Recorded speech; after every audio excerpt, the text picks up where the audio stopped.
Okay, fact Kannada. ನಮಸ್ಕಾರ ಗುರುಗಳೇ. ಬೆಂಗಳೂರಿನಲ್ಲಿ ನಡೆದ ಮೈಂಡ್ ಮ್ಯಾಗಜಿನ್ ಕ್ಲಾಸ್ನಲ್ಲಿ ನಾನು ಭಾಗವಹಿಸಿದ್ದೆ. ಅಂದಿನಿಂದ ನನ್ನ ಜೀವನದಲ್ಲಿ ಬದಲಾವಣೆಗಳು ಶುರುವಾಗಿದೆ. ನಿಮಗೆ ಹೃತ್ಪೂರ್ವಕ ನಮನಗಳು. ನೋಡಿ, ಕ್ಲಾಸಲ್ಲಿ ಬಂದ ಕೂಡಲೇ ಬದಲಾವಣೆ ಏನು ಬರುವುದಿಲ್ಲ. ನೀವು ಅದರಲ್ಲಿ ಇನ್ವಾಲ್ವ್ ಆದ್ರೆ ನಿಮ್ಮ ಮೈಂಡ್ನ ಮೇಲೆ, ನಿಮ್ಮ ಎನರ್ಜಿ ಮೇಲೆ, ನಿಮ್ಮ ಮನಸ್ಸಿನ ಮೇಲೆ, ದೇಹದ ಮೇಲೆ ಎಲ್ಲ ಬೇರೆ ಬೇರೆ ರೀತಿ ವರ್ಕ್ ಮಾಡ್ತೇವೆ. ಆಗ ನಿಮ್ಮ ಲೈಫಲ್ಲಿ ಆ ಒಂದು ರೀಪ್ರೋಗ್ರಾಮಿಂಗ್ ಅಥವಾ ಚೇಂಜಸ್ ಸ್ಟಾರ್ಟ್ ಆಗ್ತದೆ. ಖಾಲಿ ಬಂದಿದ್ರೆ ಆಗುದಿಲ್ಲ, ನೀವು ಅದರಲ್ಲಿ ಇನ್ವಾಲ್ವ್ ಆಗಿದ್ರೆ ನಿಮ್ಗೆ ಅದರಿಂದ ಬರ್ತದೆ ಆಟೋಮೆಟಿಕಲಿ.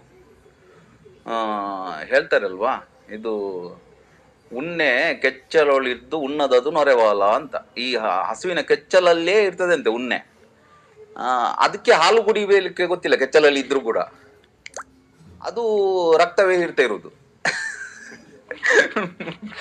ಅಥವಾ ಕಪ್ಪೆ ಇದೆ ಅಲ್ವಾ, ಕಪ್ಪೆ ಹೂವಿನ ಹತ್ತಿರವೇ ಇರ್ತದೆ, ಬಟ್ ಅದು ಮಕರಂದ ಕುಡಿಯುವುದಿಲ್ಲ ಹೂವಿದ್ದು. ಅದು ಎಲ್ಲಿ ಸೊಳ್ಳೆ ಬರ್ತದೆ, ನೊಣ ಬರ್ತದೆ, ಅದೇ ಹುಡುಕ್ತಾ ಇರುವುದು.